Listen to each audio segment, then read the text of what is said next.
Protection of Plant Varieties and Farmers' Right Act 2001. This is another important topic in your syllabus, that is Protection of Plant Varieties and Farmers Act 2001. അപ്പം ഇത് വളരെ important ആയിട്ടുള്ളൊരു ടോപ്പിക്കാണ് protection of plant varieties and farmers right act. അപ്പോൾ എന്താണെന്ന് നോക്കാം. So the government of India enacted the protection of plant varieties and farmers right act for the protection of plant varieties, and this act also protects the farmers and breeders right and encourages the development of new varieties of plant. ഇപ്പോൾ plant വെറൈറ്റീസിനെ protect ചെയ്യാൻ വേണ്ടിയിട്ട് government of India 2001 enact ചെയ്ത ആക്റ്റാണ് protection of plant varieties and farmers right. ഇപ്പോൾ നിങ്ങൾ micro ഓർഗാനിസത്തിൻ്റെ പാറ്റൻറ്റിംഗ് ഒക്കെ പഠിച്ചു, മൈക്രോ ഓർഗാനിസത്തിൻ്റെ പ്രൊട്ടക്ഷനൊക്കെ പഠിച്ചു. അതേപോലെ തന്നെ പ്ലാന്റ്സിൻ്റെ പ്രൊട്ടക്ഷന് വേണ്ടിയിട്ട് ഗവൺമെൻറ് ഓഫ് ഇന്ത്യ ഇൻട്രൊഡ്യൂസ് ചെയ്ത ആക്റ്റാണ് protection of plant varieties and farmers right act 2001. ഇത് പ്ലാന്റ് വെറൈറ്റീസിനെ പ്രൊട്ടക്റ്റ് ചെയ്യാൻ വേണ്ടിയിട്ടുള്ളതാണ്. ഇത് കൂടാതെ തന്നെ ഇത് എന്തിനെ എൻകറേജ് ചെയ്യും? പുതിയ വെറൈറ്റീസ് ഓഫ് പ്ലാന്റ് കണ്ടുപിടിക്കാൻ വേണ്ടിയിട്ട് ഫാമേഴ്സിനെയും ബ്രീഡേഴ്സിനെയും എൻകറേജ് ചെയ്യും. അപ്പോൾ ഈ ആക്ട് എന്ത് ചെയ്യും? ഈ ആക്ടിന് രണ്ട് പേർപ്പസാണ് ഉള്ളത്. ഒന്ന് പ്ലാന്റ് വെറൈറ്റീസിനെ പ്രൊട്ടക്റ്റ് ചെയ്യുക, രണ്ടാമത്തത് ഫാമേഴ്സിനെയും ബ്രീഡേഴ്സിനെയും പുതിയ പുതിയ വെറൈറ്റീസ് ഓഫ് പ്ലാന്റ്സിനെ അല്ലെങ്കിൽ പുതിയ പുതിയ പ്ലാന്റ് വെറൈറ്റീസ് കണ്ടുപിടിക്കാൻ വേണ്ടിയിട്ട് എൻകറേജ് ചെയ്യും. So this can be classified into the protection of plant varieties and farmers' rights consist of three types of rights, that is breeders' right, researchers' right and farmers' right. അപ്പോൾ ഈ protection of plant varieties and breeders ആക്ടിൽ 3 type of rights ആണുള്ളത്. Breeders right ഉണ്ട്, researchers right ഉണ്ട്, farmers right ഉണ്ട്. So the breeders right, the breeders will have exclusive right to produce, sell, market, distribute, import or export the protected variety, and the breeder can appoint an agent or licensee and may access for civil remedy in case of infringement of right. അപ്പം breeders right ഉണ്ട്, researchers right ഉണ്ട്, farmers right ഉണ്ട്. അപ്പം 3 type റൈറ്റാണ് ഈ protection of plant varieties and breeders റൈറ്റിലുള്ളത്. അത് breeders റൈറ്റിൽ ബ്രീഡറിനാണ് എല്ലാ അവകാശവും ഉള്ളത്. അപ്പോൾ ഒരു പ്ലാന്റ് വെറൈറ്റി, അതായത് പുതിയൊരു പ്ലാന്റ് വെറൈറ്റീനെ കണ്ടുപിടിച്ച് കഴിഞ്ഞാൽ ആ പ്ലാന്റ് വെറൈറ്റിയുടെ മുകളിലുള്ള എല്ലാ അവകാശവും ആർക്കായിരിക്കും? ബ്രീഡറിനായിരിക്കും. അപ്പം ബ്രീഡറായിരിക്കും എന്ത് ചെയ്യുക? ആ പ്ലാന്റ് വെറൈറ്റീനെ പ്രൊഡ്യൂസ് ചെയ്യുക, സെല്ല് ചെയ്യുക, മാർക്കറ്റ് ചെയ്യുക, ഡിസ്ട്രിബ്യൂട്ട് ചെയ്യുക, ഇമ്പോർട്ട് അല്ലെങ്കിൽ എക്സ്പോർട്ട് ചെയ്യും. അല്ലെങ്കിൽ ബ്രീഡർക്ക് എന്ത് ചെയ്യാം? ഒരു ഏജൻറ്റിനെ അല്ലെങ്കിൽ ഒരു ലൈസൻസിനെ അപ്പോയിൻറ്റ് ചെയ്യും. ഇപ്പോൾ എന്തെങ്കിലും ഒരു ഇൻഫ്രിഞ്ച്മെൻറ്റ്, അതായത് എന്തെങ്കിലും അയാളുടെ ബ്രീഡറുടെ പെർമിഷൻ ഇല്ലാതെ നമ്മൾ ആ പ്ലാന്റ് വെറൈറ്റീനെ മാർക്കറ്റ് ചെയ്ത് കഴിഞ്ഞാൽ ബ്രീഡർക്ക് എന്ത് ചെയ്യാൻ പറ്റും? കോടതിയിൽ കേസ് ഫയൽ ചെയ്യാൻ പറ്റും ഇൻഫ്രിഞ്ച്മെൻറ്റിനെതിരെ. രണ്ടാമത്തെ പ്ലാന്റ് വെറൈറ്റി ആൻഡ് ബ്രീഡേഴ്സ് റൈറ്റിൽ രണ്ടാമത്തെ റൈറ്റാണ് researchers right. Researchers in which the researcher can use any of the registered variety under the act for conducting experiment or research, and these include the use of a variety as an initial source of variety for the purpose of developing another variety, but repeated use needs prior permission of the registered breeder. അപ്പം ഞാൻ പറഞ്ഞു, ബ്രീഡറിനാണ്, അതായത് ഈ plant variety ഉണ്ടാക്കിയ ബ്രീഡറിനാണ് എല്ലാ റൈറ്റും ആ വെറൈറ്റീൻ്റെ മുകളിൽ. പക്ഷേ ഇത് കൂടാതെ തന്നെ ഇതിലൊരു ലൂപ്പ് ഹോൾ ഉണ്ട്. അതായത് ഈ പ്ലാന്റ് വെറൈറ്റീസ് ആൻഡ് പ്രൊട്ടക്ഷൻ റൈറ്റിൽ ഒരു ലൂപ്പ് ഹോൾ ഉണ്ട്, അല്ലെങ്കിൽ ഒരു ഇളവുണ്ട്. അതായത് ആ ഇളവുള്ളത് ആർക്കാണ്? റിസർച്ചേഴ്സിനാണ്. അപ്പോൾ റിസർച്ചിന് എന്ത് ചെയ്യാൻ പറ്റും? ഈ ബ്രീഡർ ഡെവലപ്പ് ചെയ്ത ഈ പ്ലാന്റ് വെറൈറ്റി, ന്യൂ പ്ലാന്റ് വെറൈറ്റീനെ റിസർച്ച് കണ്ടക്ട് ചെയ്യാൻ വേണ്ടിയിട്ട് അല്ലെങ്കിൽ എക്സ്പെരിമെൻറ്റ് നടത്താൻ വേണ്ടിയിട്ട് യൂസ് ചെയ്യാൻ പറ്റും. പക്ഷേ അതൊരൊറ്റ ടൈം മാത്രമേ യൂസ് ചെയ്യാൻ പറ്റൂ. പിന്നെ മൾട്ടിപ്പിൾ ടൈം യൂസ് ചെയ്യണമെങ്കിൽ ബ്രീഡർ പെർമിഷൻ വേണം. അപ്പോൾ ബ്രീഡേഴ്സ് റൈറ്റിൽ എന്ത് പറഞ്ഞിട്ടുണ്ട്? ബ്രീഡറിന് മാത്രമാണ് എന്ത് പെർമിഷൻ ഉള്ളത്? അതായത് ആ പ്ലാന്റ് വെറൈറ്റി ഉണ്ടാക്കിയ, അതായത് പുതിയ പ്ലാന്റ് വെറൈറ്റി ഉണ്ടാക്കിയ ബ്രീഡറിന് മാത്രമാണ് എന്ത് പെർമിഷൻ ഉള്ളൂ? ആ പുതിയ പ്ലാന്റ് വെറൈറ്റീനെ സെല്ല് ചെയ്യാനും പിന്നെ മാർക്കറ്റ് ചെയ്യാനും എക്സ്പോർട്ടും ഇമ്പോർട്ട് ചെയ്യാനൊക്കെ പെർമിഷനുള്ളൂ. പക്ഷേ ആ ഒരു ബ്രീഡേഴ്സ് റൈറ്റിൽ ഒരു ഇളവുണ്ട്, അല്ലെങ്കിൽ ഒരു ലൂപ്പ് ഹോൾ ഉണ്ട്. എന്താണത്? അതായത് റിസർച്ചേഴ്സിന് വേണമെങ്കിൽ ഒരു തവണ ഈ ന്യൂ വെറൈറ്റി ഓഫ് പ്ലാന്റിനെ യൂസ് ചെയ്യും. അതായത് എക്സ്പെരിമെൻറ്റിന് വേണ്ടിയിട്ട് അല്ലെങ്കിൽ റിസർച്ച് പർപ്പസിന് വേണ്ടിയിട്ട് ഈ ബ്രീഡർ ഡെവലപ്പ് ചെയ്ത ന്യൂ വെറൈറ്റി ഓഫ് പ്ലാന്റിനെ യൂസ് ചെയ്യും. പക്ഷേ പിന്നെയും റിപ്പീറ്റ് ആയിട്ട് യൂസ് ചെയ്യണമെങ്കിൽ ബ്രീഡർ പെർമിഷൻ വേണം. മൂന്നാമത്തെ ടൈപ്പ് ഓഫ് റൈറ്റ് ആണ് protection of plant varieties and farmers ആക്ടിൽ വരുന്ന മൂന്നാമത്തെ ടൈപ്പ് ഓഫ് റൈറ്റ് ആണ് farmers right. A farmer who has evolved or developed a new variety is entitled for registration and protection in like manner as a breeder of a variety. So the farmer's variety can also be registered as an extant variety, and a farmer can save, use, sow, resow, exchange, share, or sell his farm produce including seeds of a variety protected under the Plant Protection and Farmers' Right Act 2001, and in the same manner as he has entitled before coming into force of his act, provide farmers should not be entitled to sell branded seed of a variety, and protected farmers are eligible for recognition and rewards for the conservation of plants and genetic resources of the land, races, and wild relatives of the economic plants. And there is also a provision for compensation to farmer for the non-performance of a variety under Section 39(2) of the Act 2001, and the farmer shall not be liable to pay any fee in any proceeding before the authority or registrar or the tribunal or high court under the Act. ഇപ്പോൾ മൂന്നാമത്തെ type of act ആണ് farmers right. അതായത് ഈ പുതിയ plant variety breeder മാത്രമാണ് develop ചെയ്യാന്ന് വിചാരിക്കേണ്ട. ചിലപ്പം ഈ പുതിയ പ്ലാന്റ് വെറൈറ്റീസ് ഡെവലപ്പ് ചെയ്യുക ആരായിരിക്കും? ഫാർമർ ആയിരിക്കും. അപ്പം ബ്രീഡർക്ക് മാത്രമല്ല പുതിയ പ്ലാന്റ് വെറൈറ്റി ഉണ്ടാക്കാനുള്ള കഴിവുണ്ടാകുക. ചില പുതിയ പ്ലാന്റ് വെറൈറ്റീസ് ഉണ്ടാക്കുന്നത് ഫാമർ ആയിരിക്കും.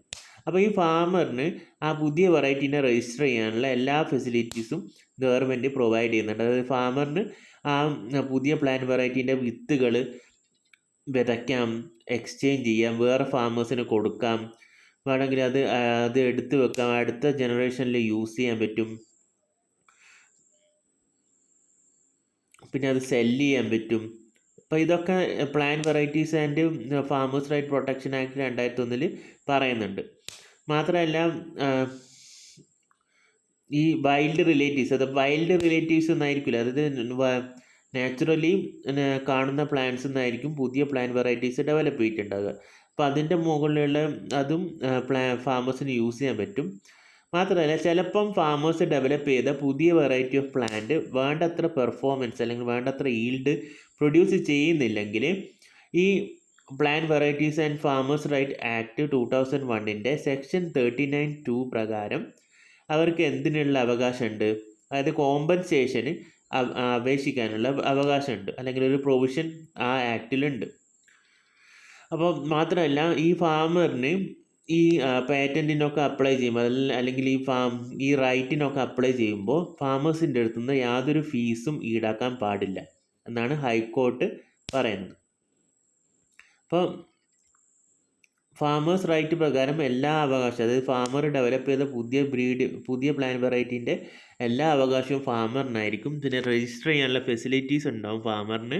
ഇത് കൂടാതെ വേറൊരു പ്രൊവിഷൻ ഉണ്ട്, അതായത് ഈ plant variety and farmers right act പ്രകാരം protection of plant variety and farmers right act 2001 section 39(2) പ്രകാരം ഈ ഫാമർ ഡെവലപ്പ് ചെയ്ത ന്യൂ വെറൈറ്റി പ്രോപ്പറായിട്ട് ഫങ്ഷൻ ചെയ്തില്ലെങ്കിൽ അതിന് കോമ്പൻസേഷൻ, അതായത് അതിന് നഷ്ടപരിഹാരം ഗവൺമെൻറ്റിൽ നിന്നും വാങ്ങാനുള്ള ഒരു ക്ലോസ് അല്ലെങ്കിൽ ഒരു അവകാശം അവർക്ക് സെക്ഷൻ 39(2) പ്രകാരം കൊടുക്കുന്നുണ്ട്. മാത്രമല്ല ഈ ഫാമർ രജിസ്റ്റർ ചെയ്യാൻ പോകുമ്പോൾ, അത് ഫാമർ പുതിയ പ്ലാന്റ് വെറൈറ്റി രജിസ്റ്റർ ചെയ്യാൻ പോകുമ്പോൾ യാതൊരു ആപ്ലിക്കേഷൻ ഫീയോ യാതൊരു ഫീയോ ചാർജ് ചെയ്യാൻ പാടില്ല.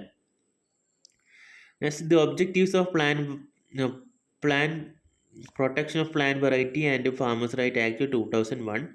The first objective is to establish an effective system for the protection of plant varieties and the right of the farmers and plant breeders, and to encourage the development of new varieties of plant.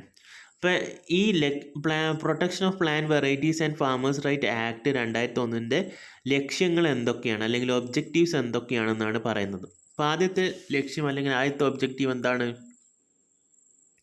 അതായത് plant വെറൈറ്റീസിനെ protect ചെയ്യാനുള്ള ഒരു effective system establish ചെയ്യുക. അപ്പോൾ ഈ protection of plant varieties and farmers right ആക്ടിൻ്റെ protection of plant varieties and farmers right ആക്ടിൻ്റെ important ആയിട്ടുള്ള ഒരു ലക്ഷ്യം അല്ലെങ്കിൽ ഇമ്പോർട്ടൻ്റ് ആയിട്ടുള്ള ഒരു ഫങ്ഷനാണ് ഈ പ്ലാന്റ് വെറൈറ്റീസിനെ പ്രൊട്ടക്റ്റ് ചെയ്യാനുള്ള ഒരു എഫക്റ്റീവ് സിസ്റ്റം എസ്റ്റാബ്ലിഷ് ചെയ്യുക. മാത്രമല്ല ഫാമേഴ്സിനെയും പ്ലാന്റ് ബ്രീഡേഴ്സിനെയും ഈ പുതിയ പുതിയ പ്ലാന്റ് വെറൈറ്റീസ് ഡെവലപ്പ് ചെയ്യാൻ വേണ്ടിയിട്ട് എൻകറേജ് ചെയ്യാം. അതാണ് ആദ്യത്തെ ലക്ഷ്യം. രണ്ടാമത്തെ ലക്ഷ്യം എന്താ? To recognise the protect the right of farmers in respect of their contribution made at any time in conserving, improving and making available plant genetic resources for the development of new plant varieties. അപ്പോൾ ഈ പുതിയ plant varieties develop ചെയ്ത ഫാമേഴ്സിനെ protect ചെയ്യുകയും അവരെ ആദരിക്കുകയും അവരുടെ കോൺട്രിബ്യൂഷൻസിനൊക്കെ ആദരിക്കുകയും അവരുടെ കോൺട്രിബ്യൂഷൻസിനെ കൺസർവ് ചെയ്യുകയും ഒക്കെ ചെയ്യുക. ഇതാണ് രണ്ടാമത്തെ ഒബ്ജക്റ്റീവ്. മൂന്നാമത്തെ ഒബ്ജക്റ്റീവ് എന്താണെന്ന് വെച്ചാൽ facilitate the growth of seed industry in the country which will ensure the availability of high quality seeds and planting material to the farmers. അപ്പം സീഡ് ഇൻഡസ്ട്രീൻ്റെ ഡെവലപ്മെൻറ്റിന് വേണ്ട സാഹചര്യങ്ങളൊക്കെ പ്രൊവൈഡ് ചെയ്യുക. അത് protection of plant varieties and farmers right ആക്ടിൻ്റെ വേറൊരു ലക്ഷ്യമാണ്. അതുവഴി ഫാമേഴ്സിന് ഹൈ ക്വാളിറ്റി സീഡ്സ് പ്രൊവൈഡ് ചെയ്യുക. അപ്പോൾ എന്തൊക്കെയാണ് protection of plant varieties and farmers right ആക്ടിൻ്റെ ഒബ്ജക്റ്റീവ്സ് അല്ലെങ്കിൽ ലക്ഷ്യങ്ങൾ? ഒന്നാമത്തത് പുതിയ പ്ലാന്റ് വെറൈറ്റീസിനെ എസ്റ്റാബ്ലിഷ് ചെയ്യുക, അല്ലെങ്കിൽ അവരുടെ പ്രൊട്ടക്ഷന് വേണ്ടിയിട്ടുള്ള സിസ്റ്റം എസ്റ്റാബ്ലിഷ് ചെയ്യുക. പിന്നെ ഫാമേഴ്സിനെയും പ്ലാന്റ് ബ്രീഡേഴ്സിനെയും പുതിയ വെറൈറ്റീസ് കണ്ടുപിടിക്കാൻ എൻകറേജ് ചെയ്യുക. രണ്ടാമത്തെ എന്താ വെച്ചാൽ ഈ പുതിയ വെറൈറ്റീസ് കണ്ടുപിടിച്ച ഫാമേഴ്സിൻ്റെ കോൺട്രിബ്യൂഷൻസിനെ റെസ്പെക്റ്റ് ചെയ്യുക. പിന്നെ അതിനെ കൺസേർവ് ചെയ്യാൻ വേണ്ട സ്റ്റെപ്സ് എടുക്കുക. പിന്നെ മൂന്നാമത്തത് സീഡ് ഇൻഡസ്ട്രി എസ്റ്റാബ്ലിഷ് ചെയ്യുക, അതായത് high quality seeds and planting materials ഫാമേഴ്സിന് കിട്ടുന്നുണ്ട് എന്ന് എൻഷുർ ചെയ്യുക.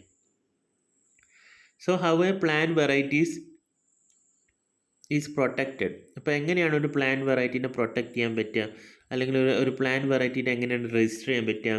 So under the act registrations are provided under category 1, new varieties under category 2 and extend varieties under category 3, farmers varieties and developed by farmers to traditional cultivation methods. അപ്പോൾ ഓരോ വെറൈറ്റീസിനും ഓരോ കാറ്റഗറിയിലാക്കിയിട്ടാണ് register ചെയ്യുന്നത്. അപ്പോൾ ഇതിൽ പല കാറ്റഗറീസിലാക്കിയിട്ടാണ് നമ്മൾ പുതിയ പ്ലാന്റ് കണ്ടുപിടിച്ചത്, അല്ലെങ്കിൽ പുതിയ പ്ലാന്റ് വെറൈറ്റീസിനെ കണ്ടുപിടിച്ച് കഴിഞ്ഞാൽ പല പല കാറ്റഗറീസിലാക്കിയിട്ട്, അതായത് 4 കാറ്റഗറീസിലാക്കിയിട്ടാണ് രജിസ്റ്റർ ചെയ്യുക. അപ്പോൾ രജിസ്ട്രേഷൻ പ്രൊവൈഡ് ചെയ്യുന്നത് കാറ്റഗറി 1ലാണ്, ന്യൂ വെറൈറ്റീസ് ഓഫ് പ്ലാന്റ്സിനെ കാറ്റഗറി 2ലും, എക്സ്റ്റെൻഡ് വെറൈറ്റീസിനെ കാറ്റഗറി 3ലും, ഫാമേഴ്സ് വെറൈറ്റീസിനെ കാറ്റഗറി 4ലാണ് രജിസ്റ്റർ ചെയ്യുന്നത്. As per the act the plant varieties has to pass test of novelty, distinctness, uniformity and stability in order to be eligible for registration. അപ്പോൾ നമ്മളൊരു പുതിയ പ്ലാന്റ് വെറൈറ്റി കണ്ടുപിടിച്ച് കഴിഞ്ഞാൽ അത് ചില ടെസ്റ്റുകൾ പാസ്സായി മാത്രമേ അതിനെ ഈ protection of plant varieties and farmers right ആക്ടിൽ രജിസ്റ്റർ ചെയ്യും. അതായത് നമ്മൾ കണ്ടുപിടിച്ച പുതിയ പ്ലാന്റ് ബ്രീഡ് നോവലായിരിക്കണം, അതായത് ന്യൂ ആയിരിക്കണം, മറ്റുള്ള പ്ലാന്റ്സിൽ നിന്നും ഡിസ്റ്റിങ്റ്റീവ്നെസ് കാണിക്കണം. അതായത് മറ്റുള്ള പ്ലാന്റ്സിൽ നിന്നും ഡിസ്റ്റിങ്റ്റീവ് ആയിരിക്കണം എന്ന് പറഞ്ഞാൽ മറ്റുള്ള പ്ലാന്റ് വെറൈറ്റീസിൽ നിന്നും ഡിഫറെൻ്റ് ആയിരിക്കണം. പിന്നെ യൂണിഫോം ആയിരിക്കണം, അതായത് എല്ലാ ജനറേഷൻസിനും ഒരേ ടൈപ്പ് പ്രോഡക്റ്റ് അല്ലെങ്കിൽ ഒരേ ടൈപ്പ് ഫ്ലവേഴ്സും ഒരേ ടൈപ്പ് ഈൽഡും കിട്ടുന്നതായിരിക്കണം. പിന്നെ സ്റ്റേബിൾ ആയിരിക്കണം. അപ്പം ഇങ്ങനത്തെ ക്യാരക്ടേഴ്സ്, അതായത് novelty, distinctiveness, uniform and stability ഉള്ള പ്ലാന്റ് വെറൈറ്റീസിനെ മാത്രമേ രജിസ്ട്രേഷന് വേണ്ടിയിട്ട് പരിഗണിക്കൂ. So who can apply? അപ്പോൾ ആർക്കൊക്കെ അപ്ലൈ ചെയ്യാൻ പറ്റും? Breeder or successor of the varieties, farmers or group of farmers who are breeders and a university or institution which breeds the variety. അപ്പോൾ ഒരു ബ്രീഡറോ അല്ലെങ്കിൽ അയാളെ മകനോ മകൾക്കോ അല്ലെങ്കിൽ അയാളെ സക്സസർക്കോ വേണ്ടി അപ്ലൈ ചെയ്യാൻ പറ്റും. അല്ലെങ്കിൽ ഫാമറിന് അപ്ലൈ ചെയ്യാം, അതായത് കൃഷിക്കാരനോ അല്ലെങ്കിൽ ഒരു ഗ്രൂപ്പ് ഓഫ് ഫാമേഴ്സിനോ അപ്ലൈ ചെയ്യാൻ പറ്റും. പിന്നെ അല്ലെങ്കിൽ ചിലപ്പോൾ ഒരു യൂണിവേഴ്സിറ്റി അല്ലെങ്കിൽ ഒരു റിസർച്ച് ഇൻസ്റ്റിറ്റ്യൂഷൻ ആയിരിക്കും ഈ പുതിയ പ്ലാന്റ് വെറൈറ്റി ഡെവലപ്പ് ചെയ്യുക, അവർക്കും അപ്ലൈ ചെയ്യാൻ പറ്റും. So how a plant variety is registered? And a new variety shall be deemed to be distinct, and if it is clearly distinguishable by at least one essential characteristic from any other varieties whose existence is a matter of common knowledge in any country at the time of filling of the application. ഇപ്പം ഞാൻ നേരത്തെ പറഞ്ഞു അപ്പോൾ പുതിയ plant വെറൈറ്റീസിന് ഉണ്ടാകേണ്ട ക്യാരക്ടേഴ്സാണ് ഇത് ഡിസ്റ്റിൻ്റ് ആയിരിക്കണം, അതായത് മറ്റുള്ള പ്ലാന്റ്സിൽ നിന്നും വ്യത്യസ്തമായിരിക്കണം നമ്മുടെ വെറൈറ്റി. അതായത് ഇപ്പം നമ്മൾ ഓൾറെഡി ഉള്ള വെറൈറ്റീസിൽ നിന്ന് അറ്റ്ലീസ്റ്റ് ഒരു ക്യാരക്ടറെങ്കിലും വ്യത്യസ്തമായിരിക്കണം പുതിയ നമ്മൾ കണ്ടുപിടിച്ച പ്ലാന്റ് വെറൈറ്റി. അടുത്ത new variety shall be deemed to be uniform if subject to variation that may be accepted from a particular features of its propagation. It is sufficiently uniform in its essential characteristic, and a new variety shall be deemed to be stable, and if its essential characteristic remain unchanged after repeated propagation or in case of particular cycle of propagation at the end of each cycle. അപ്പോൾ നമ്മൾ കണ്ടുപിടിച്ച plant variety എന്തായിരിക്കണം? Uniform ആയിരിക്കണം അല്ലെങ്കിൽ stable ആയിരിക്കണം. അപ്പോൾ ആദ്യം നല്ലപോലെ ഈൽഡ് തന്നിട്ട് അവസാനത്തെ ജനറേഷൻ എത്തുമ്പോൾ, അതായത് ആദ്യത്തെ ജനറേഷനിൽ നല്ല ഈൽഡ് തന്നിട്ട് അവസാനത്തെ ജനറേഷൻ എത്തുമ്പോൾ ഈൽഡ് നല്ലോണം കുറയുകയാണെങ്കിൽ ആ പ്ലാന്റ് വെറൈറ്റി എന്തായിരിക്കും? ഹൈലി അൺസ്റ്റേബിൾ ആയിരിക്കും. അപ്പോൾ അതിനൊന്നും എന്ത് കൊടുക്കില്ല? ഈ രജിസ്ട്രേഷൻ കൊടുക്കില്ല. അപ്പോൾ യൂണിഫോം സ്റ്റേബിൾ ആയിരിക്കും. അപ്പോൾ എല്ലാ ജനറേഷനും ഒരേപോലെ ഹൈ പ്രൊഡക്ടിവിറ്റി പ്രൊഡ്യൂസ് ചെയ്താൽ മാത്രമേ, അല്ലെങ്കിൽ സ്റ്റേബിൾ പ്രൊഡക്ടിവിറ്റി കാണിച്ചാൽ മാത്രമേ ആ പ്ലാന്റ് വെറൈറ്റീനെ രജിസ്റ്റർ ചെയ്യും. ഇപ്പോൾ ഇതിന് ഒരു ഡ്യൂറേഷൻ ഉണ്ട്. ആ ഡ്യൂറേഷനിലാണ് ഈ പ്ലാന്റ് വെറൈറ്റീസിന് പ്രൊട്ടക്ഷൻ കൊടുക്കുക. ഇപ്പോൾ ട്രീസും വൈൻസും ആണെങ്കിൽ, അതായത് വള്ളിച്ചെടികളും മരങ്ങളും ആണെങ്കിൽ 18 കൊല്ലമാണ് ഈ പ്രൊട്ടക്ഷൻ നൽകുന്നത്. പിന്നെ അതർ ക്രോപ്സിന് 15 കൊല്ലം. എക്സ്റ്റെൻഡ് വെറൈറ്റീസ് ആണെങ്കിൽ 15 കൊല്ലം. സെക്ഷൻ 5 പ്രകാരം, ആക്ടിൻ്റെ സെക്ഷൻ 5 പ്രകാരം